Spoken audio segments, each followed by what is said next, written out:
사람들은 왜 고급차에 열광할까요? 탑승객을 만족시키는 넉넉한 공간과 안락한 승차감, 풍부한 편의장비, 멋들어진 디자인 등 다양한 이유가 있겠지만 무엇보다 이 차를 소유했을 때 느껴지는 자부심, 주변의 시선도 분명 중요하게 작용할 겁니다. 세련되지 못한 방식이긴 합니다만 어떤 사람의 경제적 능력을 유추할 때 자동차만큼 간단한 게 없죠. 비싼 옷, 비싼 시계, 비싼 가방은 볼 줄 알아야 알 수 있는 아이템이지만 비싸고 좋은 차는 동네 꼬맹이가 봐도 알 정도로 남달라 보이긴 하니까요. 오늘은 오래전부터 신분의 상징으로 여겨지는 한 국산 고급 세단에 대한 이야기를 해볼까 합니다.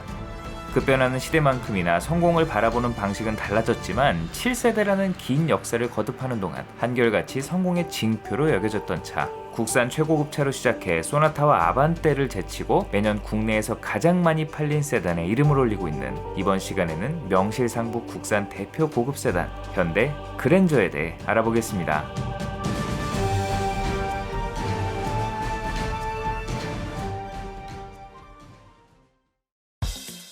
1980년대는 유가, 환율, 금리가 낮게 유지되는 3조 호황을 통해 우리나라가 급격한 경제 발전을 이룩하던 시기였습니다. 지금은 더 세 가지가 모두 높네. 낮은 금리로 돈을 빌려 사업과 투자를 하기에 용이했고 저렴한 가격의 원재료를 수입해 제품을 만든 뒤 비싼 값에 수출하는 제조업, 건설 및 부동산 시장도 활발했죠. 그야말로 폭풍 성장이었습니다. 당연히 제조업에 꽂힌 자동차 시장도 이 무렵 크게 확대됐죠. 국내 자동차 판매량이 눈에 띄게 증가했고 돈을 가진 사람들이 많아지면서 더욱 크고 고급스러운 자동차를 원하는 소비자들이 많아졌습니다.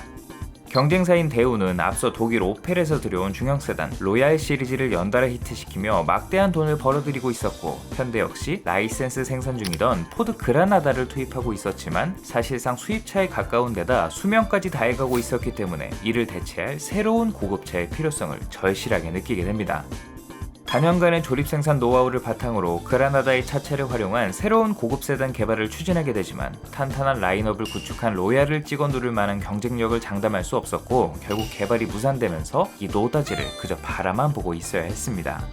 특히 86 아시안게임과 88 서울올림픽 등 국제 행사를 목전에 두고 있었고 이 무렵 그동안 막아두었던 수입차 시장의 개방까지 예정되어 있었기 때문에 현대차는 갈수록 다급해졌죠. 이때 마침 기술 제휴로 연을 맺고 있던 미쯔비시가 도요타, 닛산에 대항할 차세대 대보네어를 준비하고 있다는 반가운 소식이 들려왔습니다. 자본력은 충분했지만 기술력은 부족했던 현대차는 공동 개발이라는 달콤한 제안을 했고 미쯔비시 입장에서는 땡큐였기 때문에 이 제안을 흔쾌히 받아들였죠. 막대한 개발비가 투입되는 럭셔리 세단의 개발은 잔뼈 굵은 미쯔비시에게도 만만치 않은 일이었기 때문에 개발 비용을 분담해 신차 개발에 대한 위험 부담을 줄일 수 있는 데다 현대로부터 엔진을 비롯한 주요 부품에 대한 로열티까지 받을 수 있는 윈윈 전략이었어요. 이렇게 전반적인 차량 설계는 미쯔비시가, 현대는 디자인과 생산 일부를 맡으면서 럭셔리카의 앞글자를 따온 엘카 프로젝트가 시작됐고 이후 1986년 현대차가 직접 손을 댄 첫 번째 럭셔리 세단 그랜저가 그 모습을 드러냈죠. 첫 번째 그랜저는 1년 앞서 단종된 그라나다를 대체하는 현대차의 플래그십 세단으로 출시됐습니다. 차명은 웅장함, 장대한이라는 뜻의 영단어를 그대로 사용해 차급에 걸맞게 지어졌어요. 예상도 맛집 채널이죠. 하이테크로 채널에서 도움을 주셔서 이 모델을 더 자세히 살펴볼 수 있었는데요. 외관은 깍두기를 썰어놓은 듯한 보수적인 스타일로 가뜩이나 큰 차체에 각을 세운 디자인까지 더해지니 보는 이를 압도하는 웅장함과 권위적인 분위기가 돋보였습니다. 높으신 분들의 입맛을 그대로 저격하는 생김새였어요. 여기에 번쩍이는 크롬 라디에이터 그릴, 도어 프레임과 명확하게 구분된 쿼터 글라스, 이후 그랜저의 시그니처 디자인으로 자리잡는 가로로 길게 이어진 대형 리어 램프 등 시선을 사로잡는 디테일로 그랜저만의 독특한 분위기를 만들었습니다. 휠하우스가 뒷바퀴 일부를 덮는 이 디자인도 참 클래식하죠. 실내 역시 외관의 각을 고스란히 반영했는데요. 계기판부터 오디오 및 공조장치, 자잘한 버튼류, 심지어 기어 레버까지 각을 세웠고 수평으로 길게 뻗은 대시보드는 상하단을 계단식으로 배치해 입체감을 주면서 안 그래도 널찍한 실내를 더욱 넉넉해 보이게 만들었어요. 고급차에 기대하는 화려한 장식이나 기교 없이 의외로 수수한 느낌이었지만 심플한 디자인을 추구하는 지금 기준으로 보면 오히려 군더더기 없이 깔끔해 보이네요. 미래에서 온 듯한 원스포크 스티어링 휠은 오디오를 조작할 수 있는 버튼까지 품었고 너머에 자리한 계기판 한 구석에는 공조장치 작동 현황을 띄워 편의성도 높였습니다. 신형 그랜저가 계기판 디자인으로 말이 많은데 이왕 LCD 화면으로 띄울 거면 아예 이 구성을 그대로 옮겼어도 멋졌을 것 같아요. 앤틱 소파를 그대로 얹은 듯 두툼한 볼륨감의 시트는 직물 소재를 즐겨 사용하는 일본의 본을 둔 모델답게 부드러운 벨벳으로 마감했고 적재적소에 사용된 우드 그레인으로 최고급 세단에 기대하는 고급감도 충실하게 챙겼습니다. 도어 트림까지 꼼꼼하게 고급 소재로 마감한 건 요즘 그랜저와 비교해도 밀리지 않네요. 앞좌석을 뒤로 눕혀 평평한 공간을 만들 수 있는 풀플랫 시트를 적용한 것도 차급을 생각하면 독특한 부분이었죠. 여기에 초호화 사양이었던 프로토 에어컨과 CD 플레이어, 크루즈 컨트롤, 전동 조절식 사이드 미러 등 경쟁차를 압도하는 풍부한 편의 장비까지 갖췄습니다. 라디오를 켜면 트렁크 한 구석에서 솟아오르던 이 안테나가 그때는 왜 이렇게 멋스러워 보였는지 모르겠어요. 메인이었던 뒷좌석 역시 호화롭게 꾸며졌습니다. 당대 어느 국산 세단보다도 널찍한 실내 공간으로 쾌적한 거주성은 물론 도어에 마련한 재떨이와 고급스러운 암레스트, 온몸이 파묻히는 포근한 시트는 앞뒤로 리클라이닝까지 가능해 중요한 분들을 모시기에도 가족과 함께하기에도 만족스러운 공간을 제공했습니다. 또 이 무렵 차량 안에서 전화통화를 할 수 있는 카폰이 등장했는데요. 지금처럼 개인용 핸드폰이 없었던 시기인데다 가격 자체도 상당히 비싸 극소수 차량만 이 카폰을 장착하고 다녔고 진정한 부의 상징으로 여겨지기도 했죠. 파워트레인도 돋보였습니다. 직렬 4기통 2.0L 엔진과 당시에는 흔치 않았던 5단 수동 변속기를 기본으로 이후 4기통 2.4, V6 3.0L 엔진과 4단 자동 변속기 사양을 추가로 투입해 경쟁차를 압도하는 강력한 성능을 제공했습니다. 초기에는 수동 변속기 차량만 판매됐는데 오너가 직접 운전을 하는 경우가 드물었기 때문에 주행 편의성 면에서 딱히 문제가 되진 않았어요. 무엇보다 후륜 구동이 대부분이었던 당시 가로 배치 전륜 구동을 채택한 점이 돋보였는데요. 예나 지금이나 럭셔리 카들이 후륜 구동을 채택하고 있기 때문에 고급차의 상징이라는 고정관념이 있죠. 이를 기술력의 상징으로 오해하고 계시는 분들도 간혹 있지만 전륜 구동 역시 만만치 않은 기술입니다. 다만 기암급 대형 세단에 앞바퀴 굴림 방식을 적용하는 것은 당시에도 꽤나 큰 모험이었죠.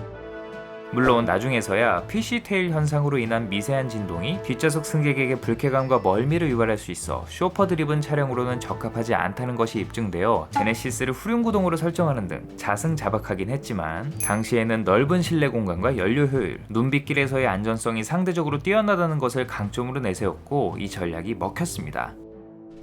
89년에는 한 차례 페이스리프트를 거쳐 내외관 디자인을 살짝 수정했는데 고급차의 상징인 투톤 컬러와 보니 뒤 오너먼트 엠블럼을 더해 고급감을 더했고 새로운 디자인의 휠, 리어램프 디테일을 손봐 세련된 분위기를 연출한 것이 특징이었습니다. 여기에 각종 편의사양을 확대 적용하고 ABS, 국산차 최초로 전자제어 서스펜션까지 탑재해 승차감과 주행 안정성을 강화하면서 국산 최고의 차라는 지위를 더욱 견고하게 다졌죠. 그랜저는 적절한 시기에 성공적으로 런칭하면서 고급차에 목말라 있던 국내 자동차 시장에 제대로 먹혀들었고 정재계 고위 인사의 의전용은 물론 패밀리카로도 사랑받으면서 출시와 동시에 국내 고급차 부문 1위를 차지했습니다. 88년 서울올림픽 공식 의전 차량으로 쓰이는 등 자연스러운 노출을 통한 홍보 효과도 제대로 누렸어요. 마이카 보급이 이제 막 활성화되기 시작한 1980년대 후반임을 떠올리면 현재의 벤츠 S클래스, 아니 S클래스 마이바흐 이상의 위험이라고 해도 과언이 아니었는데 2.0L 기본형이 1690만원, 6기통 3.0 모델이 무려 2890만원에 달하는 당시 서울 아파트 한 채와 맞먹는 가격이었음에도 불티나게 팔렸습니다. 발등에 불이 떨어진 대우는 89년 로얄 시리즈의 최정상급 모델인 임페리얼로 맞불을 놨지만 캐딜락을 연상케 하는 고급스러운 스타일과 뛰어난 성능에도 불구 부품 국산화로 정비성과 가성비까지 등에 업은 그랜저를 당해낼 재간이 없었고 기아차도 마츠다 루체에 기반을 둔 고급 세단 포텐셜을 투입해 견제했지만 고급차 이꼴 그랜저라는 타이틀이 붙으며 1위 자리를 굳건하게 지켜냈습니다. 덕분에 단종 직전까지 이 1세대 모델만 총 9만여 대가 넘게 판매되며 엄청난 이익을 가져다줬고 이후 후속 개발에도 박차를 가할 수 있었습니다. 기세등등했던 로열 패밀리를 제압하면서 마찬가지로 전륜구동계를 사용한 차세대 소나타와 준중형차 엘란트라가 연이어 순항했고 본격적인 현대차의 전성기가 시작됐어요.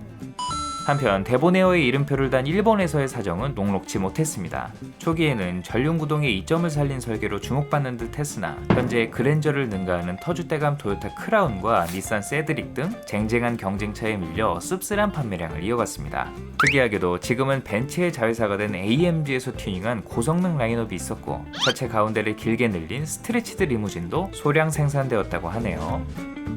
여담으로 이 모델로 만든 경찰차도 존재했는데요. VIP 의전 등에 쓰이는 특수 경찰차로 추측되지만 정부에서 배포한 교통질서 캠페인 영상에 깨알같이 출연했고 실제로 경부고속도로에서 활약하는 이 차량을 봤다는 목격담이 남아있는 것으로 보아 실제 단속 업무에도 투입된 것으로 보이네요.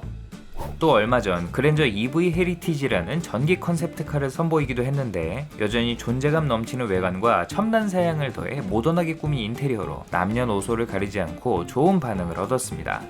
유행은 돌고 돈다라는 말처럼 촌스럽다고 여겨지던 것들이 다시금 주목받고 현대적인 감성으로 재해석하면서 세련된 디자인으로 거듭나고 있는 요즘, 이번 신형 그랜저 출시에 앞서 1세대 그랜저를 직간접적으로나마 경험했던 세대에게는 추억을 상기시키고 각 그랜저를 타본 적도 본 적도 없는 어린 세대에게는 이 뉴트로 열풍에 힘입어 그랜저 브랜드의 좋은 인상을 갖게 만들었던 근사한 전략이었던 것 같아요.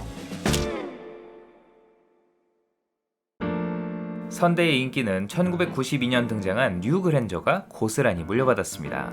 이번에도 미쯔비시와의 공동 개발을 통해 탄생한 2세대 모델은 전작과 달리 부드러운 곡선을 주로 사용해 투박함을 덜어내면서도 동시에 고급스럽고 우아한 느낌을 연출했습니다.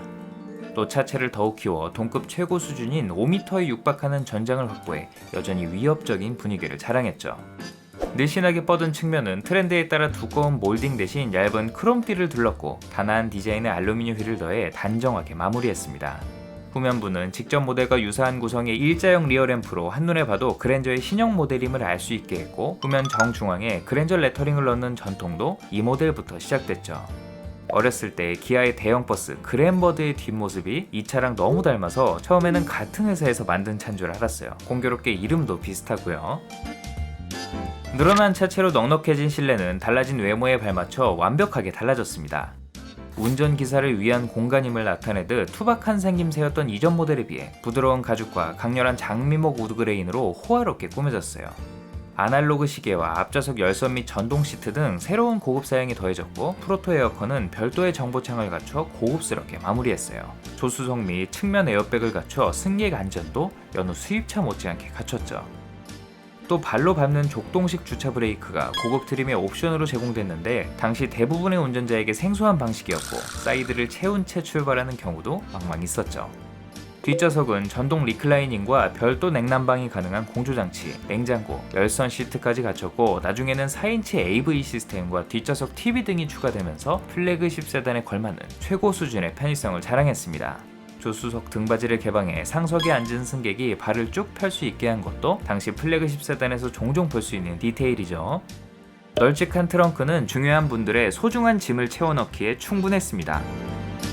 파워트레인은 직렬 4기통 2.0, V6 2.5, 3.0L 엔진에 마찬가지로 5단 수동 및 4단 자동 변속기가 매칭됐습니다.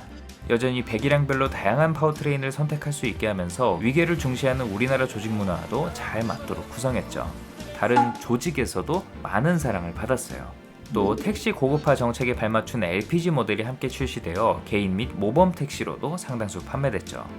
승차감은 일명 물침대로 일컬어지는 한국식 좋은 승차감의 전형이었는데 자세 제어 장치 TCS와 전자 제어 서스펜션에서 한술 더 떠 초음파 센서로 노면을 파악해 감쇄력을 미리 조절하는 첨단 전자 제어 에어 서스펜션까지 탑재해 승차감과 주행 안정성을 개선하는 등 요즘 고급차와 비교해도 밀리지 않을 첨단 고급 사양이 대거 투입된 것이 특징이었습니다. 한편 94년에는 대우가 혼다의 물건을 들여와 전륜구동 대형 세단 아카디아를 출시했는데 무려 3200cc 엔진을 탑재해 국산 고급차 배기량 전쟁에 서막을 올렸고 그랜저가 곧바로 3500cc 트림을 신설하면서 레전드를 갈아치워 버렸습니다. 당대 넣을 수 있는 각종 고급 사양을 빠짐없이 채워넣은 이 모델은 이후 96년 다이너스티의 엔진을 넘기기 전까지 아카디아의 담당 일진으로 활약했죠. 1세대의 브랜드 파워를 성공적으로 이어받은 2세대 뉴 그랜저는 단종 직전까지 총 16만 5천 대라는 무려 2배에 육박하는 엄청난 판매량을 기록했습니다. 새로운 고객의 유입과 더불어 전작을 만족스럽게 타던 오너들이 이 모델을 다시 선택하면서 꾸준한 수요가 이어졌고, 플래그십 세단의 연타석 홈런으로 거둬들인 막대한 수익은 이후 독자적으로 차량 및 파워트레인을 개발하는 데 큰 밑거름이 되었습니다. 하지만 고급차가 흔치 않던 시절이다 보니 의도치 않게 곤욕을 치르기도 했습니다. 전국을 떠들썩하게 했던 지존파 사건의 범인들이 그랜저 타는 사람을 노렸다는 발언을 하거나, 신혼부부 총기 사건, 조폭이 타는 차 등 각종 강력 범죄에 이 차가 휘말리면서 그랜저 브랜드가 먹칠을 당했고 실제 판매량에 악영향을 주기도 했죠. 이 때문에 혹자는 현대차가 그랜저 브랜드를 폐기하는 것이 아니냐는 합리적인 의심을 하기도 했는데, 뉴그랜저의 페이스리프트 모델을 다이너스티라는 이름으로 출시하면서 최고의 차였던 그랜저를 격화시켰고, 이후 후속형 모델에도 아예 새로운 차명을 붙이면서 얼떨결에 서열 3위로 내려앉았기 때문이었습니다. 플래그십으로서의 위험을 의도적으로 희석시킨 모양새였어요. 한편 전작과 마찬가지로 일본에서는 데보네어의 3세대 모델로 판매됐고, 혹시나 했더니 역시나 판매량은 신통치 않았습니다. 그 사이 기아가 마츠다와 협업해 다이너스티를 능가하는 대형차를 준비한다는 소식과, 한술 더 떠 안중에도 없던 쌍용이 독일 벤츠와 협업해 한국형 S클래스를 만든다는 뜬구름 같은 소문이 들려왔고, 한국의 3세판을 들먹이며 꼬셨는지 또 한 번 미쯔비시와 손을 잡고 이에 맞설 후속 모델을 함께 개발했죠.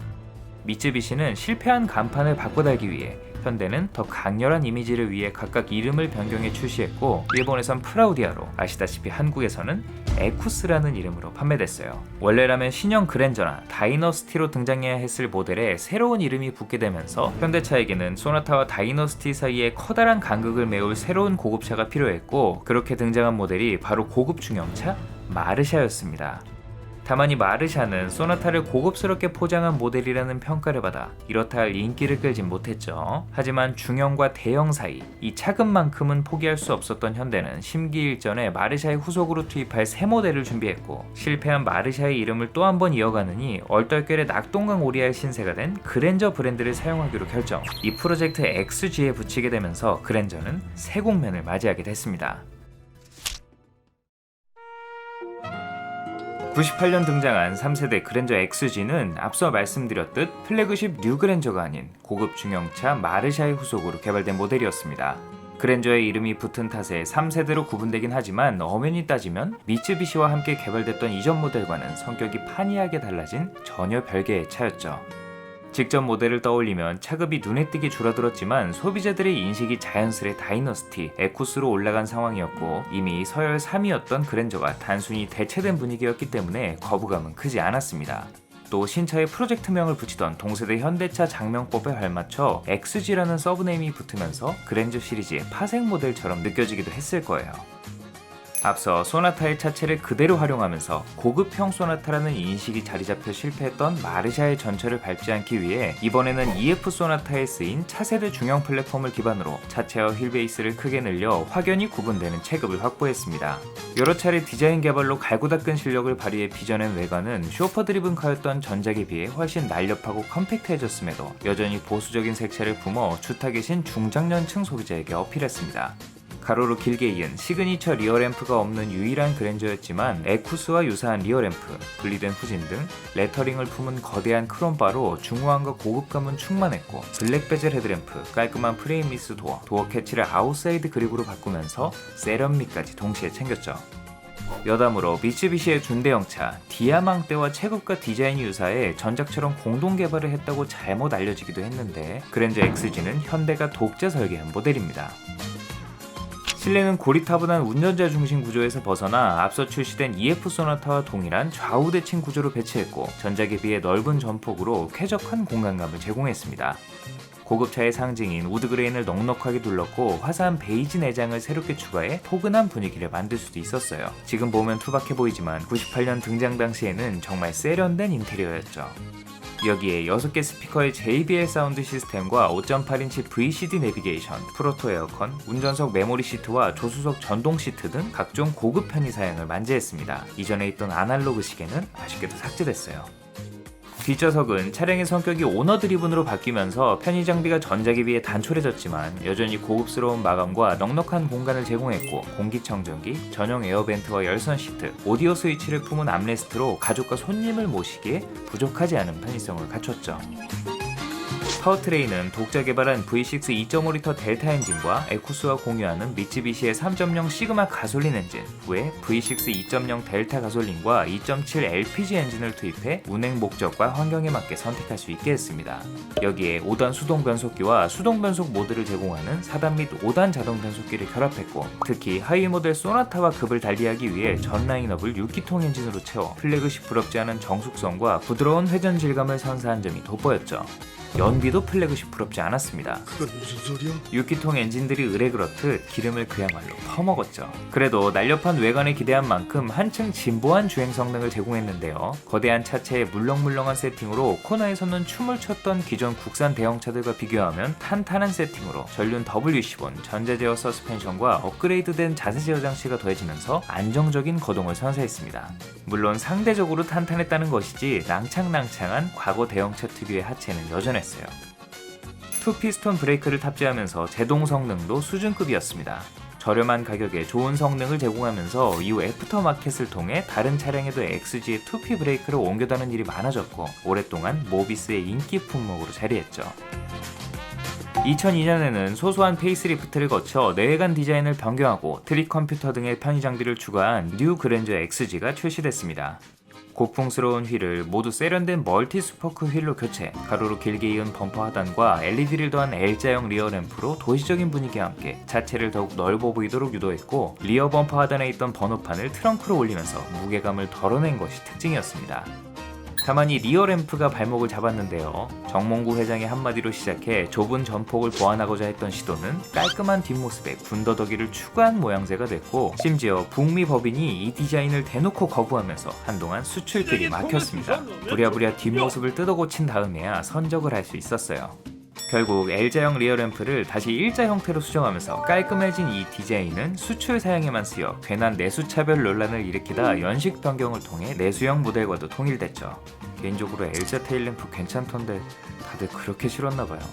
저도 이건 좀 별로. 이와 함께 2003년부터는 기존 LPG 엔진을 액상 분사 방식으로 개량한 LPI 엔진으로 대체해 구형 기화기 방식의 단점이었던 겨울철 시동 불량, 출력과 효율을 개선했고, 덕분에 영업용 차량 및 택시 시장에서 좋은 반응을 얻었습니다. 이 무렵에 내비게이션과 차량 내 전화, 전용 웹 서비스 등을 제공하는 텔레매틱스 시스템 모젠을 선보이기도 했어요. 현대차가 그랜저 XG를 발표하면서 내세운 연간 판매 목표는 내수 3만 대, 수출 1만 대로 총 4만 대. 허나 국내에서만 무려 31만 1251대가 팔려 목표를 아득히 뛰어넘는 진기록을 달성하면서 고급차의 대중화를 이끌었던 모델이었습니다. 98년 출시 당시에는 외환위기를 겪으며 주춤했지만 경기가 빠르게 회복되면서 판매량도 회복했고, 이후 2세대 다이너스티가 될 뻔했던 기아 오피러스, 전작에 이어 닛산 물건을 들여온 르노 삼성의 야심작 SM7 등 만만치 않은 경쟁차들이 등장했음에도 그랜저를 소유한다는 것, 이 하나만으로 충분했기 때문에 안정적인 판매량을 이어갔죠. 마르샤가 노렸던 30, 40대 전문직 종사자, 중견 간부 등 고소득 소비자를 안정적으로 흡수했고, 2.0L 모델을 SM5의 6기통 모델보다 저렴한 가격에 출시하는 등 뛰어난 가격 접근성을 무기로 이제는 중산층의 패밀리카로 각광받았죠. 또 성공한 오너가 직접 운전하는 하이 오너 세단의 개념이 보다 확실해졌는데요. 에쿠스, 체어맨 등 거대한 F 세그먼트 대형 세단들이 새로이 등장했고, 뉴포텐샤, 고급 소나타 마르샤 등이 준대형 차라는 말을 내세워 마케팅했지만 그땐 소비자들의 반응이 영 시큰둥했죠. 이 그랜저 XG가 등장하고 나서야 비로소 준대형 차라는 새로운 차급이 받아들여진 느낌이었어요. 이 밖에 본격적으로 해외에 수출된 첫 번째 그랜저이기도 했습니다. 북미 영어권에서 발음하기 쉽지 않다는 이유로 그랜저 이름 대신 심플하게 XG라는 코드명만 달랑 붙여 출시했고, 뒤에는 100이량을 의미하는 숫자를 붙여 알파 뉴메릭 스타일로 판매했는데, 현대차의 플래그십 라인업이라는 상징성과 진보한 상품성, 스타일에서는 좋은 평가를 얻었으나 고급차를 팔기엔 너무나도 낮았던 브랜드 밸류, V6 시그마 엔진의 낮은 연료 효율로 판매량이 많진 않았죠. 또 현대차가 일본에 정식 진출하면서 일본에 수출되기도 했는데, 마찬가지로 별다른 성과를 내진 못했지만 일본으로부터 기술 원조를 받던 회사가 수십 년 만에 직접 만든 독자 개발 모델을 수출했다는 점에서 그 의미가 남달랐습니다. XG의 성공으로 그랜저는 현대차 포트폴리오에 빼놓을 수 없는 주력 차종으로 자리매김했습니다. 탄력을 받은 현대차는 후속 개발에 박차를 가했고 2005년 모두의 기대와 관심 속에 4세대 모델 그랜저 TG가 출시됐죠. 외관은 번쩍이는 크롬 장식으로 화려하게 치장했던 전작과 달리 인상이 한결 중후하고 수수해졌습니다. 이번에도 신형으로 거듭난 소나타의 차체를 이용해 개발된 만큼 NF 소나타와 유사한 가로선이 강조된 디자인으로 안 그래도 넓은 전폭이 더 넓게 느껴졌어요. 보이는 것뿐만 아니라 일본 차의 영향을 받았던 이전 세대 모델들에 비해 실제로 덩치가 눈에 띄게 커지면서 주차에 어려움을 겪는 소비자가 속출했었죠. 전작의 멋들어진 프레임 미스 도어는 일반적인 풀도어로 변경되어 아쉬움이 남았지만 부드럽게 떨어지는 아치형 루프라인과 풍부한 볼륨감의 측면, 다시금 일자로 이은 거대한 LED 테일램프와 듀얼 머플러를 더한 후면부로 소나타와는 확연히 차별화되는 고급차다운 분위기를 만들어냈습니다.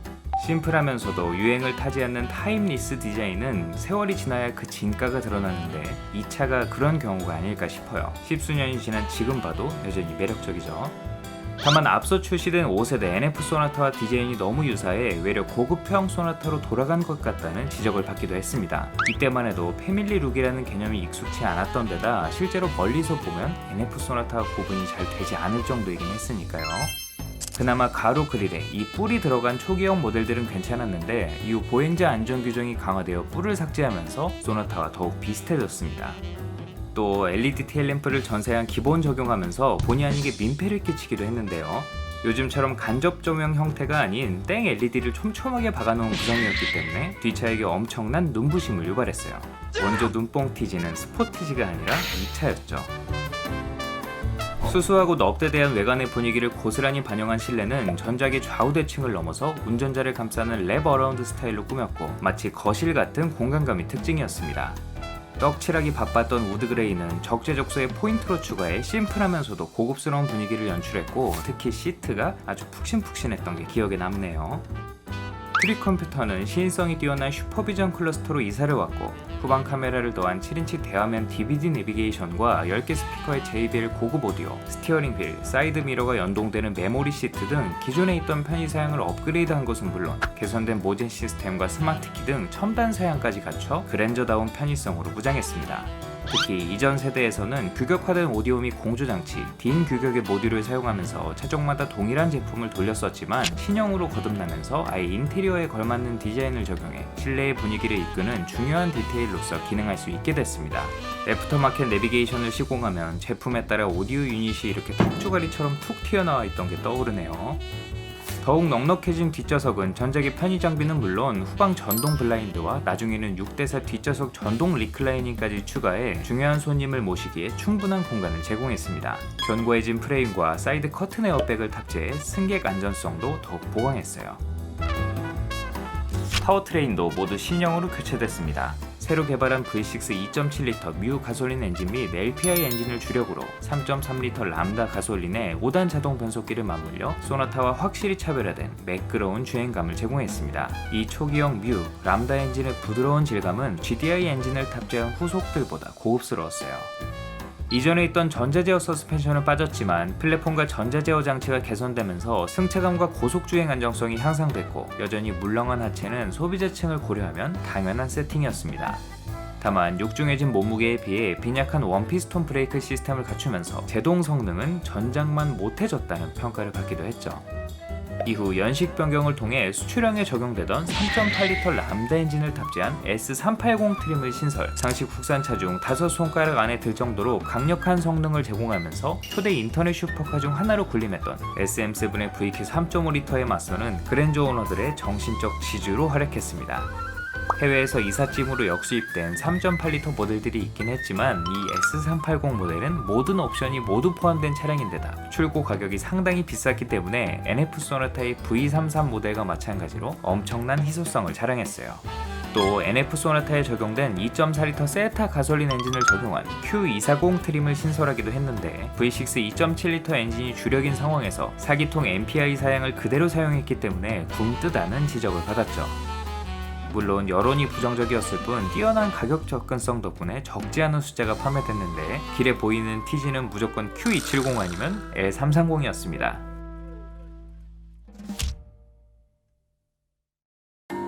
요즘 어떻게 지내냐는 친구의 말에 그랜저로 답했다는 이 광고 모르시는 분들 없죠?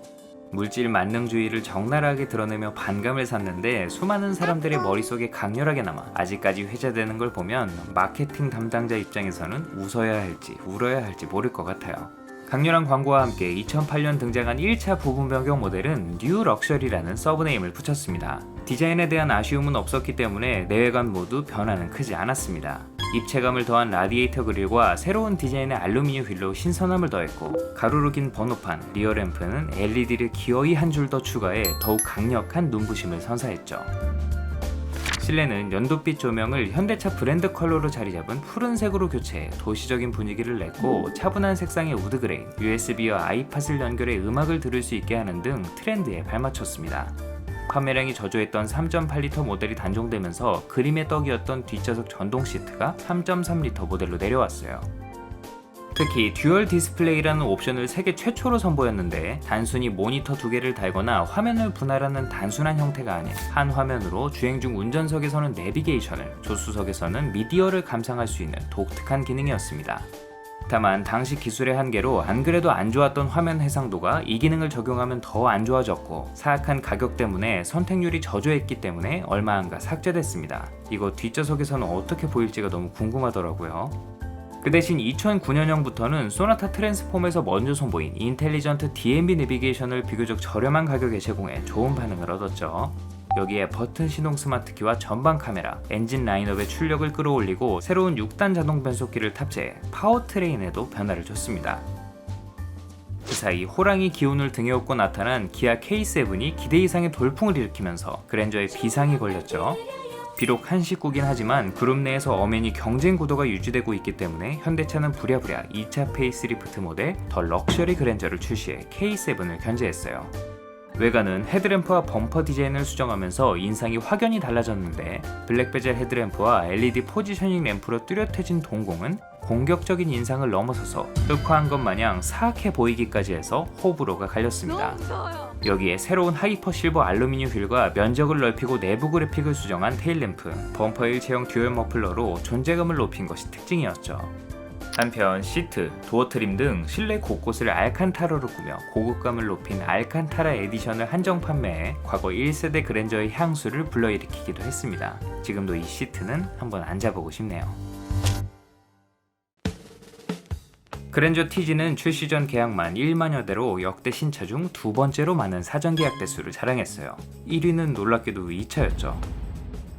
출시 첫 해인 2005년 12월에는 그랜저 최초로 월 판매 1만 대를 돌파하면서 우리나라에서 가장 많이 팔린 차량 1위에 오르는 기염을 토하기도 했습니다. 이 시기 만들어진 현대차들이 지금도 훌륭하다는 평가를 받는 것만 봐도 알 수 있죠. 브랜드 밸류를 높이고자 현대차가 칼을 갈기 시작할 때 나온 모델인 만큼 차량의 완성도와 상품성이 비약적으로 상승했고, 셀러리맨의 로망, 그랜저라는 명함의 가치가 더해지면서 국내에서만 총 40만 대가 넘게 판매됐습니다. 품질에 자신감이 생기면서 해외 시장도 적극적으로 공략했는데요. 자동차의 본고장인 유럽 시장을 위해 디젤 모델까지 준비하는가 하면, 주력인 북미 시장에는 전작의 실패를 만회하기 위해 아제라라는 이름으로 새롭게 투입했고, 다른 현대차 라인업과 마찬가지로 넓은 실내 공간에 풍부한 편의 장비, 깔끔한 디자인을 앞세워 현지 자동차 전문 매체로부터 좋은 평가를 받았습니다. 포드 토러스나 토요타 아발론, 닛산 맥시마 등과 경쟁했고 적지만 의미 있는 판매량을 기록했죠. 전작에 이어 일본에도 소량 수출됐는데 일부 차량이 택시로 쓰이면서 내구성을 입증받기도 했어요. 국내에서는 렉서스의 전륜구동 럭셔리 세단 ES를 경쟁차로 호기롭게 지목했지만 그저 현대차의 바램이었을 뿐 아무도 비교하는 사람이 없었고, SM5발 리스크로 마르샤 꼴이 나버린 SM7과 폭스바겐 파사트 등 운 좋게 기아 K7이 등장하기 전까지 이렇다 할 경쟁차 없이 좋은 성적을 이어나갈 수 있었습니다. 다만 워낙에 많이 팔리다 보니 고개만 돌리면 보이는 데다 택시와 렌터카로도 흔하게 탈 수 있게 되면서 대중차의 이미지가 강해졌고, 후기형으로 갈수록 고급차 간판이 무색하게 티나는 원가 절감이 이루어지면서 그로 인한 고질병에 시달리는 등 말년의 체면을 구기기도 했습니다. 초기형 모델은 차체 부식으로부터 자유롭지 못했고, 후기형 2.7리터 모델은 주행거리에 따라 엔진 부품의 하나인 밸브 리프터, 탭핏의 유격이 생겨 딱딱딱딱 하는 소음이 나는 고질병이 있었는데, 같은 뮤 엔진을 사용하는 K7에서도 동일하게 발생했던 문제였죠. 수리를 통해 탭핏을 교체하면 어느 정도 해결이 가능했어요. 더 럭셔리 그랜저가 K7에 밀려 고전하고 있는 사이 다섯 번째 그랜저 HG가 그 모습을 드러냈습니다. 사실 정식 차명은 5G 그랜저였지만 XG 이후 프로젝트명으로 구분하는 게 워낙 익숙해졌기 때문에 이후 등장한 신형 모델들도 다 그렇게 불렀죠. 세대 구분이 명확하기도 하고요. 2011년 1월 출시된 그랜저 HG는 어깨를 충격에 빠뜨린 YF 소나타 못지않게 파격적인 스타일을 선보였습니다. 그랜저라는 이름표를 달고 나왔지만 할아버지, 아빠의 얼굴이 차례로 스쳐 지나갔던 이전 모델들과 달리 결혼도 안 한 막내 삼촌이 떠오르는 차가 됐죠. 그랜드 글라이드, 위대한 활공을 주제로 했다는 외관은 전작과 마찬가지로 플랫폼을 공유하는 소나타와 비슷한 인상을 유지하면서도 더욱 커진 차체에서 오는 덩어리감과 특유의 시그니처 디자인으로 그랜저만의 분위기를 만들어냈습니다. K7이 호랑이라면 이쪽은 독수리에 가까운 느낌이었는데 크기를 한껏 키운 라디에이터 그릴과 헤드램프, 특히 헤드램프를 타고 올라가는 LED 포지셔닝 눈썹은 K7의 호랑이 눈썹 못지않게 강렬했어요. 18인치 대구경 휠이 시선을 사로잡는 측면은 매끄럽게 떨어지는 루프라인, 사선으로 치켜 올라간 캐릭터 라인으로 전면부의 스포티한 인상을 그대로 이었습니다. TG에서 이어진 리어 핸더의 볼륨은 헤드램프에서 뻗은 크롬 라인에 웨이브를 만들어 강조했고 마치 조각칼로 파낸 듯 굵은 음각을 넣어 또 한 번 강조했는데 자칫 둔해 보일 수 있는 후면부의 무게감을 덜어내면서 차를 보다 날렵해 보이도록 유도했죠. 현대차의 농익은 금형 기술이 돋보이는 디테일이었어요. 후면부도 강렬했습니다. 날개를 펼친 듯 좌우로 이어진 LED 리어램프로 누가 봐도 그랜저임을 알 수 있게 했고 메리평 머플러를 더해 깔끔하게 마무리했습니다.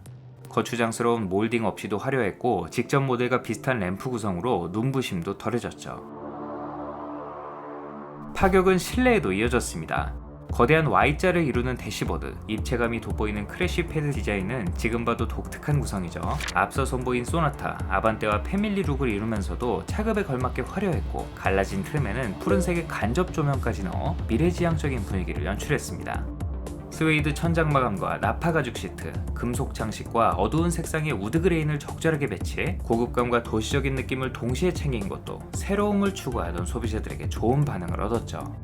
이 밖에 오토홀드가 포함된 전자식 주차 브레이크, 3단계로 조절되는 앞좌석 열선 및 통풍 시트, 운전석 마사지 비슷한 기능과 차간 거리를 스스로 조절해주는 어드밴스드 스마트 크루즈 컨트롤 등 일일이 열거하기 힘들 만큼 다양한 첨단 편의 장비를 채워 넣었습니다. 또 당시 대세로 자리 잡은 파노라마 선루프를 추가해 개방감을 높인 것은 물론 그랜저 TG에 비해 휠베이스가 65mm나 길어지면서 공간만큼은 에쿠스도 부럽지 않았어요. 또 사치스러운 전동 리클라이닝은 빠졌지만 이번에는 측면 커튼을 추가해 여전히 쾌적했죠. 다만 푹 둘러싸여 있는 걸 의도했는지 센터페 시야가 지나치게 높아지면서 전방 시야가 좀 답답했습니다. 또 도어 트림에는 벤츠를 모방한 시트 조절 스위치를 마련했는데 이게 보기에는 좋은데 너무 멀리 떨어져 있어서 시트를 조작할 때마다 팔을 쭉 뻗어야 하는 등 어정쩡한 자세가 연출됐어요. 등받이를 조작하려면 시트에서 등을 떼야 했습니다. 본닛 아래의 변화도 상당했는데요. GDI 기술을 적용하면서 전작의 MPI 엔진을 상회하는 강력한 출력과 뛰어난 연비 두 마리 토끼를 동시에 잡았습니다. 주력을 4기통 2.4L 엔진으로 설정했고 상위 모델 역시 3.0L로 낮춰 배기량이 줄면서 세금도 함께 줄었죠. 기존 유압식 스티어링 시스템을 전자식으로 변경했고 전륜 서스펜션은 전작의 WC1에서 맥퍼슨 스트럿으로 교체됐습니다. 그랜저다운 정숙성과 편안한 승차감은 여전히 만족스러웠지만 고속으로 갈수록 붕 뜨는 듯한 특유의 가벼움은 해결되지 않았죠. 활공이 컨셉이어서 그런가? 얼마 뒤에는 수출형 3.3L GDI 엔진으로 얹은 셀러브리티라는 최상위 트림을 출시, 넉넉한 성능을 원했던 소비자들에게 어필했고 수입차와 경쟁차의 3.5L 모델에 대응했습니다. 전용 19인치 휠과 전용 그릴, 블랙 베젤 헤드램프로 치장했고 어라운드 뷰 모니터와 차선 이탈 경고 장치까지 갖춰 꽤나 성의 있게 구성했죠. 2013년형부터는 한 차례 부분 변경을 통해 전작과 마찬가지로 그릴과 휠 디자인 등 소소한 디테일을 개선해 신선함을 더했고 어라운드 뷰 등 소비자 선호도가 높은 편의 사양을 하위 트림에도 확대 적용했습니다. 셀러브리티에는 전자 제어 서스펜션이 다시 부활했어요. 가장 돋보인 건 그랜저 최초로 하이브리드 모델이 추가됐다는 점인데요. 수출형 소나타 하이브리드에 적용된 2.4L 세타 하이브리드 파워트레인을 탑재해 리터당 16km라는 준수한 연비를 내세웠고 당시 높은 인기를 끌던 수입 디젤 세단과 캠리 하이브리드를 정조준했습니다. 나 하이브리드요 티내기 바빴던 소나타와 달리 전용 휠과 하이브리드 레터링, 전용 컬러를 제외하면 외관상 차이는 없었고 실내에는 화사한 아이보리 시트로 산뜻함을 더했죠. 하이브리드 차들도 대구경 듀얼 머플러에서 연신 매연을 뿜어대던 이때의 낭만이 그립네요. 물론 대중적으로 하이브리드의 인기가 높지 않았고 현대차 하이브리드 시스템의 완성도 또한 높지 않던 시절이었기 때문에 지금처럼 불티나게 팔리진 않았지만 수입차에 대한 거부감이나 대형차 유지비에 부담을 느끼던 소비자들의 선택을 받아 소소한 판매량을 기록했습니다.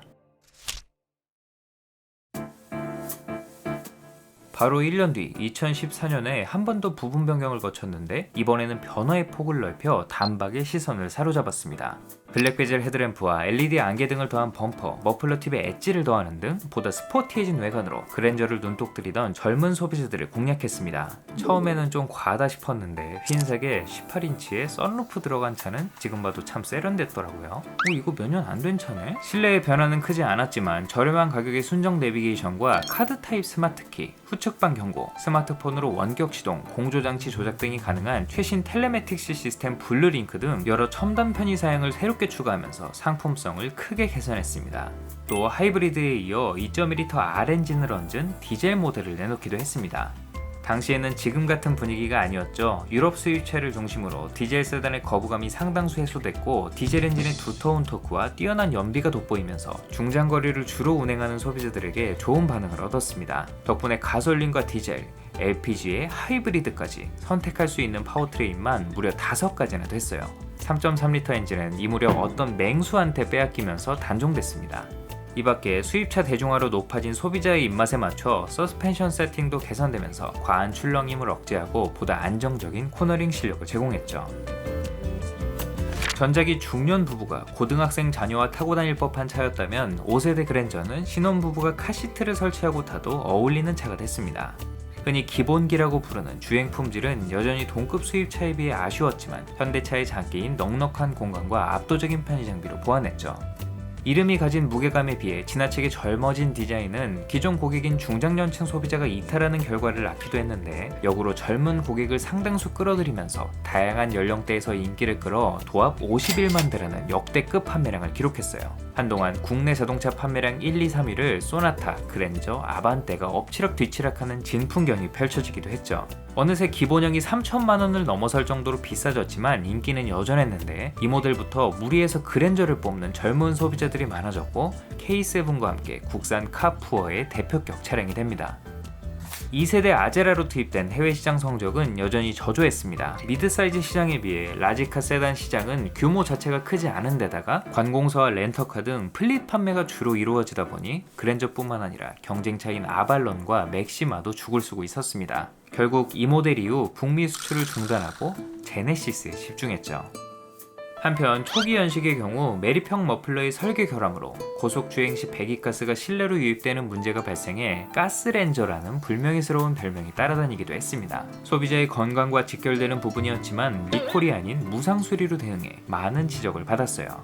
아시다시피 가장 큰 문제는 따로 있었죠. 자신있게 내세운 GDI 엔진들이 말썽이었는데 당시에는 GDI 엔진의 내구성 문제가 지금처럼 크게 알려지진 않았었죠. 같은 조짐을 느꼈지. 주행 품질에 대한 아쉬움은 완전히 새로워진 6세대 모델이 달래줬습니다. 2016년 등장한 그랜저 IG는 기본기를 강조하던 당시 현대차 라인업에 발맞춰 한층 진보한 주행 성능을 내세웠고 YF에서 LF로 넘어오면서 과격한 디자인을 단정하게 다듬었던 소나타와 마찬가지로 한결 진중하고 차분해진 인상으로 거듭났습니다. 외관은 전작인 TG와 HG가 소나타와 비슷하다는 지적을 받아서인지 이번에는 확실하게 차별화된 모습을 선보였는데요. 좌우로 한껏 벌린 범퍼, 낮게 배치한 헤드램프와 그릴로 안정감이 느껴지는 전면부는 용광로에 쏟아지는 쇳물에서 영감을 얻었다는 거대한 캐스케이딩 그릴과 두 개의 프로젝션 램프를 둥글게 감싸는 U자 형태의 LED 주간주행 등 범퍼에 자리잡은 방향지시 등 같은 디테일로 남다른 존재감을 뽐냈습니다. 주간주행 등은 속칭 엔젤아이로 불리는 BMW의 헤드램프와 분리된 방향지시 등은 과거 1세대 그랜저와 앞서 출시된 제네시스 EQ900을 연상케 하면서 고급차스러운 분위기를 만들어냈죠. 마치 렉서스 ES처럼 제네시스 브랜드의 전륜구동 라인업이라고 해도 이상할 게 없는 모양새였어요. 그걸 실행에 옮긴 분들도 있었고요. 측면은 곡선을 더해 유려하게 빚어냈고 번쩍이기만 했던 크롬 장식을 반광 재질로 차분하게 마감해 세련미가 돋보였습니다. 다만 마찬가지로 곡선을 사용하며 날렵함이 희석된 후면부는 오히려 전작만 못하다는 평가를 받기도 했습니다. 미국 다찌의 세단 모델이나 닌자 거북이가 떠오른다는 반응도 있었죠. 그래도 LED 램프가 가운데까지 전등되는 방식으로 변경돼 야간에는 인상이 더욱 뚜렷해졌어요. 전반적으로 HG의 젊은 감각은 이으면서도 그랜저라는 이름에 기대하는 고급감과 진중함을 갖춰 젊은 층은 물론 전작의 파격적인 디자인에 등을 돌렸던 중장년층 소비자도 다시금 눈독 들일 만한 생김새였습니다. 풍채에 집중해 큰 차를 더욱 커 보이도록 디자인했던 이전과는 사뭇 다른 분위기였는데 전체적으로 차가 조금씩 커졌음에도 군사를 쪽뺀 듯 오히려 크기가 줄어든 느낌이었고 왜소해졌다기보단 그간 현대차 디자인에서는 찾기 힘들었던 옹골찬 느낌을 전달했어요. 생소한 레이아웃으로 미래지향적인 분위기를 연출했던 HG와 달리 신형의 실내는 겉모습만큼이나 차분해졌습니다. 외관의 안정적인 느낌을 그대로 반영한 수평 형태의 레이아웃에 기능과 편의성에 집중한 모양새로 화려한 기교나 장식적인 요소는 줄었지만 시선이 머무는 곳과 손이 닿는 곳곳을 체급에 걸맞는 소재로 마감해 고급스러운 느낌은 충분히 전달했죠. 무엇보다 트렌드에 맞춰 플로팅 타입 디스플레이를 적용하면서 전체적인 대시보드의 높이가 낮아져 전방 시야가 개선됐고 모니터가 탑승객과 가까워지면서 화면 사이즈는 동일했지만 실질적으로 커진 듯한 효과를 낸 점이 좋았습니다. 비석처럼 우뚝 세운 이 디스플레이 패널의 애매한 생김새로 고래밥 인테리어라며 놀림을 받은 것과 드디어 부활한 아날로그 시계가 마치 까먹고 있다가 생각나서 추가한 듯 어색한 위치에 자리 잡은 건 문제였지만요. 전작의 편의 장비는 물론 헤드업 디스플레이, 스마트폰 무선 충전 장치, 애플 카플레이나 안드로이드 오토 같은 최신 폰 커넥티비티 시스템을 제공해 트렌드에 발맞췄고 단정하게 배열된 버튼으로 이 넘칠 듯한 편의 기능을 손쉽게 조작할 수 있게 했습니다. 특히 정차 및 재출발까지 지원하는 스마트 크루즈 컨트롤과 자동 긴급제동, 차선 이탈 방지 보조 같은 최신 ADAS가 더해져 주행 안전 및 편의성이 눈에 띄게 좋아진 것이 특징이었죠. 뒷좌석은 시트 포지션이 낮아지면서 전작보다 쾌적한 헤드룸 공간을 제공했고 전동식 트렁크까지 추가해 여러모로 상위 모델 부럽지 않은 편의성으로 무장했습니다. 근데 이걸 왜 어라운드랑 묶어놨냐? 그간 차분하게만 달려왔던 전작들과 달리 광고에서부터 시원하게 내달리는 것만 봐도 알 수 있죠. 6세대 모델은 앞서 선보인 소나타와 아반떼 못지않게 주행 품질 면에서 많은 개선이 이루어졌습니다. 전작에서 사용했던 2.4, 3.0L GDI 가솔린을 주력으로 3.0 LPI, 이후 아슬란을 단종하면서 되찾아온 3.3L 가솔린과 2.1L 디젤의 하이브리드까지 마련하면서 역대 그랜저 중 가장 많은 파워트레인을 선택할 수 있는 모델이었고 특히 6기통 가솔린과 디젤 모델에는 새로운 8단 자동 변속기를 매칭하면서 매끄러운 가속감과 뛰어난 항속 연비를 제공했죠.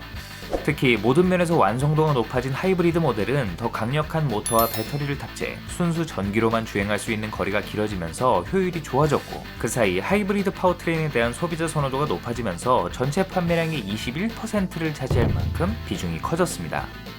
직접 모델에서 함께 추가된 디젤 모델도 나름 수요가 꾸준했는데 물론 2015년 불거진 폭스바겐 디젤 게이트로 디젤 파워트레인 자체에 대한 부정적인 시선을 보내는 소비자들이 많아졌지만 여전히 수입차에서는 대세였고 오히려 국산 디젤 세단이 반사에 이끌어도 수요는 확실히 있었죠.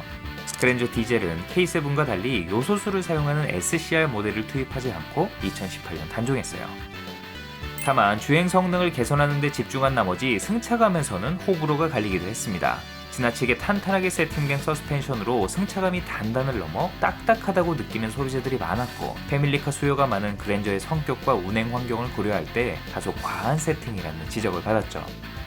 이후 연식 변경 모델에서는 최신 편의 장비와 보다 높은 수준의 ADAS를 더해 고속도로 주행 보조 기능까지 제공하면서 상품성을 더욱 보강했습니다.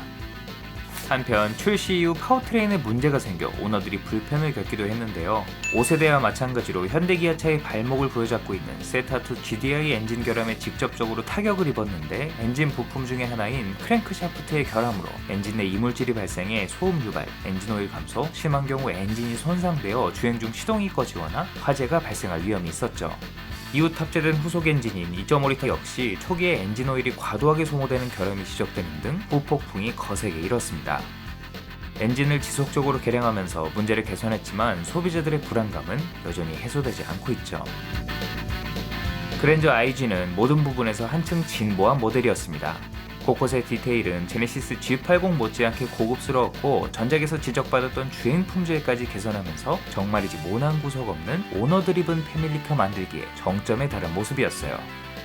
말할 것도 없이 판매량도 훌륭했죠. 국산 경쟁 모델인 SM7과 임팔라는 그 사이 신형으로 거듭난 K7 선에서 정리됐고 그랜저는 그야말로 폭주 기관차처럼 질주했습니다. 반일 감정이 거세지면서 눈엣 가시였던 일본 세단들이 힘을 쓰지 못한 것도 호재로 작용했죠. 근본 없는 아슬란이 빠지고 제네시스가 독립하면서 다시금 현대의 기함으로 자리잡은 그랜저는 준대형차 판매량 1위에 군림하고 있음에도 상품성 개선을 게을리하지 않았고 2019년 이 모델이 출시되기 직전까지도 압도적인 판매량을 이어갔습니다. 앞서 주력 세단 라인업인 아반떼와 소나타의 신형 모델을 차례로 선보이며 충격과 공포 작전을 펼쳤던 현대차는 끝끝내 필살기까지 꺼내들어 소비자들을 패닉에 빠뜨렸습니다. 모델 체인지를 업계에서 가장 빠른 수준으로 이루어내는 현대차의 장기는 익히 알고 있었지만 새 차를 사도 금방 구형 만드는 바람에 기존 오너들한테 욕도 많이 먹지만요. 아무튼 그동안은 체감되는 변화의 폭이 컸을 뿐 직전 모델의 구성을 상당 부분 유지했었죠. 그에 반해 신형 더 뉴 그랜저는 말만 페이스리프트지 내외관 디자인부터 파워트레인, 심지어 휠베이스까지 늘려 사실상 풀 체인지에 가깝게 변경한 것이 특징이었습니다. 이 차급에서 이런 디자인을 선보였다는 것 자체가 놀라웠죠. 매끈하게 빚은 전면부는 헤드램프와 그릴의 경계를 모호하게 만들고 보닛 절개선을 없애 그동안 익숙하게 봐오던 것과는 전혀 다른 분위기를 만들어냈는데 그릴 패턴 중 일부를 주간 주행등 및 방향지시 등으로 활용하는 재치있는 디테일로 일체감을 높이기도 했습니다. 자세히 보면 방향지시 등 점등 시 꼭지점 부근에 조명 하나가 안 들어오는데 화살표 모양이 강조되면 상대 차량에게 혼동을 줄 수 있어 끄트머리는 의도적으로 안 들어오도록 설정했다고 하네요. 다만 꺽쇠 모양의 주간주행등이 찡긋 이모티콘을 연상케 가벼워 보인다는 지적을 받는가 하면 마치 눈이 여러 개 있는 것 같아 징그럽다며 불편하다는 반응이 나오기도 했습니다. 마름모 패턴이 반복되는 그릴과 헤드램프로 마름저라는 별명이 붙기도 했어요. 저는 흰색 모델만 보면 왜 이렇게 벨루가 돌고래가 떠오르던지. 외계에서 온 앞모습과 달리 옆모습과 뒷모습은 다행히 지구의 디자인이었습니다. 측면은 길어진 휠베이스로 더욱 늘씬해졌고 기하학적인 디자인의 알루미늄 휠은 외관의 독특한 분위기와 잘 어울렸죠. 개인적으로 캘리그라피보다 이 일반형 19인치 휠 들어간 게 더 스포티하고 멋져 보이더라고요. 베일듯 날카로운 리어램프가 시선을 사로잡는 후면부는 닌자 거북이의 안대를 한 줄로 이어 깔끔한 인상을 줬고 페이크 머플러 팁으로 지적받았던 K7 프리미어와 달리 진실의 막대기에 대응한 제대로 된 머플러 팁을 달아 직전 모델보다 훨씬 스포티하면서도 고급차다운 분위기를 전달했습니다. 뒷모습만큼은 신형 모델보다 낫다고 평가하시는 분들도 있어요. 전반적으로 전작이 가지고 있던 보수적이고 중후한 이미지를 탈피하고 다시금 젊고 미래지향적인 모습으로 거듭났는데 플래그십이라는 지위와 5m에 가까워진 전장, 부드러워진 주행 질감과는 다소 상반되는 것처럼 느껴지기도 했습니다. 호불호는 차 문을 열자마자 해소됐습니다. 5천만원 미만의 이런 근사한 인테리어를 가진 차가 몇이나 될까 싶죠. 기존의 레이아웃은 유지하면서 많은 부분을 디지털화해 말 그대로 현대적인 고급차 인테리어를 선보였어요. 특히 최상위 트림 캘리그라피에 적용되는 화사한 실내는 차급 이상의 고급감을 선사했고 남녀노소 불문하고 호평받았습니다. 끝물 할인에 마음을 달래던 IG 오너들도 결국 여기서 무너져 내렸어요. 브릿지 형태로 솟아오른 콘솔, 나란히 배치된 두 개의 디스플레이가 달라진 실내 분위기를 주도했고 전자식 변속 버튼과 터치 스크린을 더한 공조장치까지 최신차다운 첨단 감각으로 무장해 전작과는 차원이 다른 분위기를 만들어냈습니다. 하이패스 단말기를 오버헤드 콘솔에 옮기면서 얄쌍해진 룸미러도 눈에 띄는 변화였어요. 또 무선 업데이트를 지원하는 내비게이션, 사물 인터넷으로 활용해 집안의 가전제품을 제어하는 카트홈 기능이 탑재되는 등 생김새에 걸맞는 기능은 물론 내장형 블랙박스 빌트인 캠, 파도소리, 산새소리 같은 백색 소음으로 탑승객의 심신 안정에 도움을 주는 자연의 소리라는 독특한 기능까지 추가됐습니다. 로드레이지를 방지해주는 효과가 있다고 하네요. 안 그래도 운동장 같던 뒷좌석은 휠베이스가 늘어나면서 더 넉넉해졌고 옆과 뒤를 감싸는 블라인드와 개방감이 좋은 파노라마 선루프도 여전히 좋은 구성이었습니다. 제네시스 G90에나 제공됐던 스웨이드 목베개와 나중에는 후석 엔터테인먼트까지 액세서리로 제공하면서 플래그십답게 꾸밀 수도 있었어요. 이 목베개는 별거 아닌 것 같은데 실제로 써보니까 굉장히 편하더라고요. 있고 없고의 차이가 큰 물건 같아요. 원격으로 주차된 차량을 꺼내는 등 운전자 없이 차량을 이동하기 위해서 전자식 변속 레버는 필수 요소죠. 다만 버튼의 크기나 누르는 방식이 동일해 주차나 출차 등 변속기를 보지 않고 전후진을 반복하는 상황에서는 레버식보다 불편했습니다. 그나마 소나타와 달리 경사면에 배치돼 조작하거나 보기에는 나은 편이긴 했지만 버튼식을 쓰는 다른 제조사는 전진과 후진의 디자인을 달리하거나 작동 방식을 다르게 설정하는 등 안전에 대한 고민도 느껴졌는데 이런 부분이 빠진 것이 좀 아쉬웠습니다. 실제로 이 방식 종종 문제를 일으키기도 했죠. 파워트레인에도 드디어 변화가 찾아왔는데요. 주력 트림이었던 2.4 셀타 GDI 가솔린을 새로운 2.5L 스마트 스트림 GDI 엔진으로 대체 출력과 효율을 높였습니다. 특히 이 엔진은 주행 환경에 따라 간접 분사와 직분사를 선택적으로 사용하는 독특한 엔진이었어요. 여기에 2.5L 모델에도 8단 자동 변속기를 탑재해 배기량이 커졌음에도 연비까지 좋아졌죠. 6기통 가솔린은 현대의 기암이라는 체면을 세우기 위해서인지 종전의 3.0을 없애고 3.3L 모델만 남겨 K7 프리미어와 차별화했습니다. 하이브리드와 LPI는 직전 모델의 것을 유지했지만 LPI 모델은 종전의 원통형 가스통이 아닌 신형 소나타에 쓰인 도넛형 본배로 변경해 트렁크 공간을 온전히 쓸 수 있게 했어요. 또 3.3L 모델에 한해 전동 스티어링 방식을 기존의 컬럼 타입 C MDPS에서 렉 구동형 R MDPS로 변경했는데 조향 품질이 좋아진 것은 좋지만 차급이 아닌 트림에 따라 조향 시스템의 차이를 둔 것은 여러모로 아쉬운 부분이었습니다. 직전 모델에서 호불호가 갈렸던 단단한 승차감은 다시금 단정한 고급 세단으로 성격을 확립하면서 부드러운 승차감으로 회귀했습니다.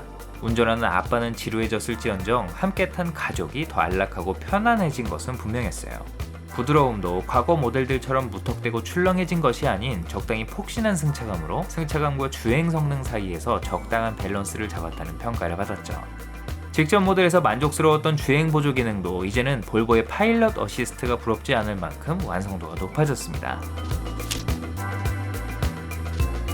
2021년형 모델부터는 소비자 선호도가 높은 옵션과 깔끔한 내장을 갖춘 르블랑 트림을 추가, 구매력 있는 젊은 소비자들에게 인기를 얻으면서 이름까지 갈아치운 기아 K8의 공세에도 꿋꿋이 왕좌를 지켜냈습니다. 이 르블랑 트림은 가격 대비 풍부한 구성이 돋보이면서 애매한 수입차는 물론 풀옵션 중형차를 구매하려는 소비자들에게까지 영향을 줬고 그 돈 시의 상대 차량으로 활약하기도 했죠. 그런 거 사야지. 특히 엔트리 수입차를 선택할 때 발목을 부여잡는 강력한 복병이었습니다. 그런 거 사야지. 출시 초 파격적인 디자인으로 HG 때와는 또 다른 느낌으로 호불호를 일으켰던 더 뉴 그랜저는 그 이름이 주는 신뢰와 경쟁차를 압도하는 상품성으로 여전히 잘 팔렸습니다. 2016년 6세대 출시 이래 지난달까지 누적 판매량 55만 대를 돌파하며 이번에도 최고 기록을 갱신했죠. CF도 남달랐는데 이전 TG에서 조롱받았던 CF와 동일한 메시지를 가졌지만 달라진 시대상을 반영해 보다 세련된 방식으로 연출한 것이 특징이었습니다. 오너들의 지위와 그들이 이뤄낸 사회적 성취를 1차원적으로 풀어낸 것이 아닌 일상 속 사소한 에피소드에 녹여내 좋은 반응을 얻었죠. 개인적으로 유튜버를 소재로 한 이 광고가 기억에 남더라고요. 나도 그랜저 타고 싶어. 여담으로 1세대 모델처럼 경찰차로 투입되어 임무 수행하는 장면이 포착됐는데요. 전작들처럼 VIP 경호용으로 특수 목적에 사용되는 것이 아닌 고속도로 순찰대 차량으로 투입됐고 알려진 바로는 무려 V6 3.3L 가솔린 사양이 쓰인다고 합니다. 간혹 세금 낭비라는 지적이 있긴 하지만 임무 특성상 차량 안에 탑승해 있는 시간이 긴 데다 신속하게 출동해야 하는 일이 잦은 만큼 쾌적한 공간과 높은 안전성, 좋은 성능을 가진 모델을 쓰는 것이 저로서는 좋아 보이네요. 소나타처럼 낮고 늘씬한 차체에 둘러진 경찰 랩핑이 은근히 멋져 보이기도 하고요.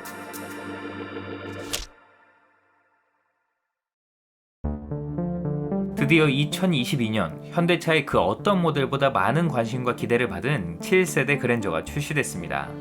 충분히 고급스럽지만 여전히 제네시스의 하위 모델이라는 한계가 느껴졌던 이전 세대에 비해 그랜저 GN7은 제네시스를 신경 쓰지 않고 있는 그대로 힘을 주어 만든 느낌이었습니다.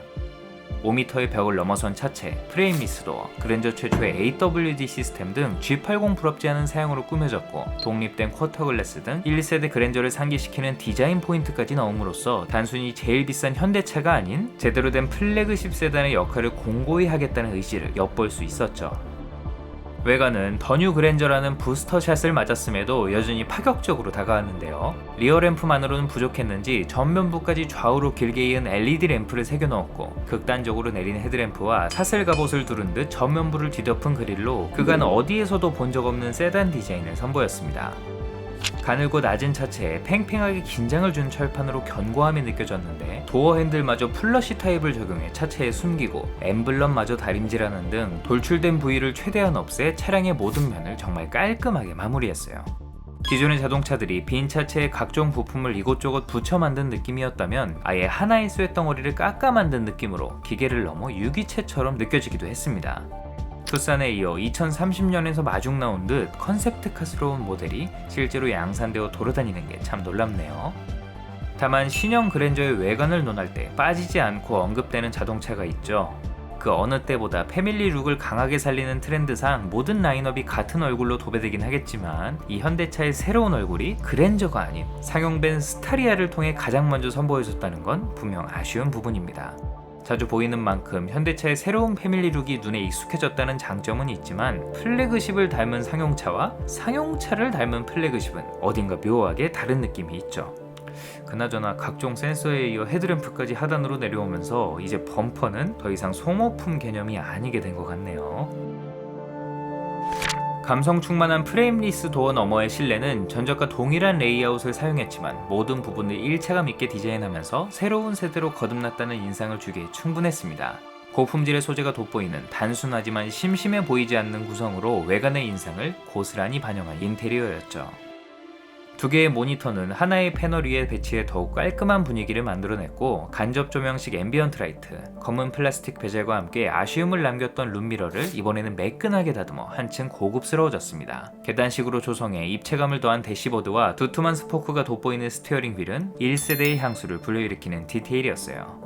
스티어링 휠은 정전식 센서를 적용해 주기적으로 손을 까딱이지 않고 얹고만 있어도 주행 보조가 가능했고, 모니터의 크기를 키워 시인성을 높인 터치식 공조장치는 누를 때 효과음과 진동으로 피드백을 줘 조작감을 개선했습니다. 이 밖에 새로운 보스 프리미엄 사운드를 탑재해 어느새 스피커 개수는 14개까지 늘어나 음악 감상이 더욱 즐거워졌고, 스마트폰으로 차량을 운행할 수 있는 디지털 키, 콘솔 박스에는 마스크나 장갑 같은 물건을 좌회선으로 소독할 수 있는 살균 기능까지 내장하는 등 깨알같은 기능도 새롭게 추가됐어요.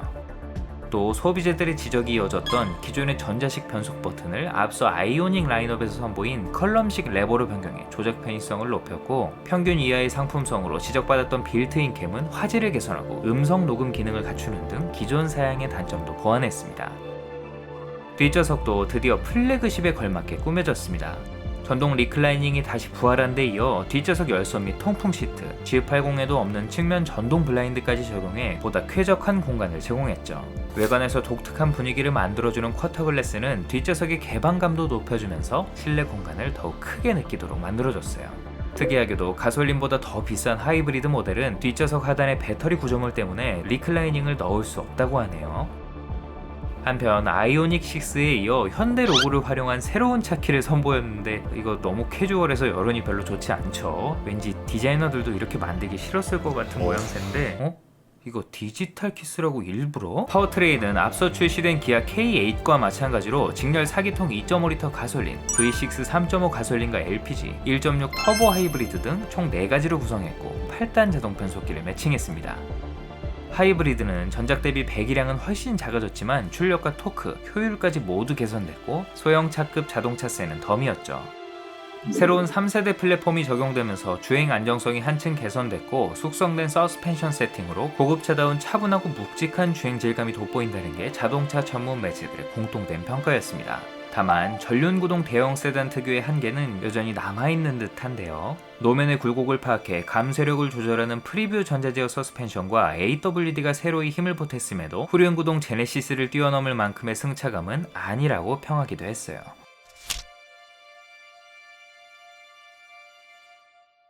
(7세대) 그랜저는 그랜저라는 이름이 가진 무게감과 다시금 현대차의 기함으로써 무거운 책임감을 짊어지기에 충분히 탄탄하게 만들어졌습니다. 플래그십에 걸맞는 풍채와 각종 고급, 첨단 사양이 더해져 상품성이 대폭 상승했고 가격도 대폭 상승했죠. 뭐라고요? 시작 가격은 약 300만 원 올랐고 풀옵션 가격은 무려 1000만 원 가까이 비싸지면서 형제 차이자 경쟁 차인 기아 K8과의 가격 차 역시 크게 벌어졌어요. 특히 함께 출시된 택시 모델은 무려 3,580만 원 단일 트림으로 출시됐는데 직전 모델에 비해 800만 원가량 비싸지면서 영업용 시장의 가격 접근성 또한 크게 떨어졌습니다. 물론 각종 첨단 사양과 주행 편의 장비가 기본 적용되는 등 차가 좋아졌고 택시 미터기도 걱정과는 달리 여기 자리 잡아 다행이긴 합니다만 신형 그랜저를 고대하며 차량 교체를 미뤄왔을 기사님들은 지나치게 높은 가격으로 고민이 더욱 깊어졌을 것 같아요. K8 택시가 반사의 이익을 얻었을 것 같기도 하고 요즘은 전기 택시 운행하시는 기사님들이 만족도가 높으시더라고요. 그래도 연예인이랑 그랜저 걱정은 하는 게 아니라는 옛말이 있죠. 높아진 가격에도 불구 출시 전 사전 계약만 무려 11만 대에 달하는 세계 기록 수준의 성과를 달성했습니다. 벤츠 S클래스처럼 그랜저라는 이름 하나면 충분한 듯 묻지도 따지지도 않고 계약을 이룰 정도로 막강한 브랜드 밸류와 신뢰를 보여주는 것도 대단하지만 한편으로 모닝이나 스파크 같은 경차도 아닌 5천만 원이 훌쩍 넘는 고급차가 이렇게나 인기를 끄는 걸 보면 역시 나만 돈이 없군. 우리나라 소비자들의 소득 수준이 크게 높아졌다는 게 체감이 됩니다. 이제는 신형 아반떼보다 보기 쉬울 만큼 흔해졌지만 막상 소유하기란 여전히 쉽지 않은데 말이죠. 지금까지 국산 고급차를 대표하는 성공의 아이콘 현대 그랜저에 대해 알아봤습니다. 어렸을 때부터 성인이 된 지금까지 변천사를 지켜봐온 차라 그런지 더욱 특별하게 느껴지는 모델인데요.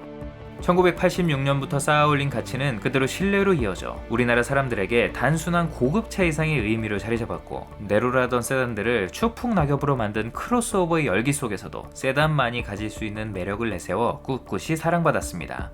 다만 벌써부터 몇몇 문제가 제기되고 있는 모양인데 초기 품질이나 내구성에 대한 불안감이 소비자가 로망을 실현하는 데 섞이지 않을 수 있도록 품질과 서비스 개선에 더욱 힘써 우리나라 국민 모두에게 인정받는 브랜드가 되었으면 좋겠네요. 현대차 플래그십의 지위를 확실하게 다진 신형 그랜저는 과연 어떤 역사를 만들어갈까요? 앞으로도 셀러리맨의 로망, 명실상부 성공의 상징으로서 그 위엄을 유지할 수 있을까요? 다음에도 더욱 흥미로운 이야기로 찾아오겠습니다.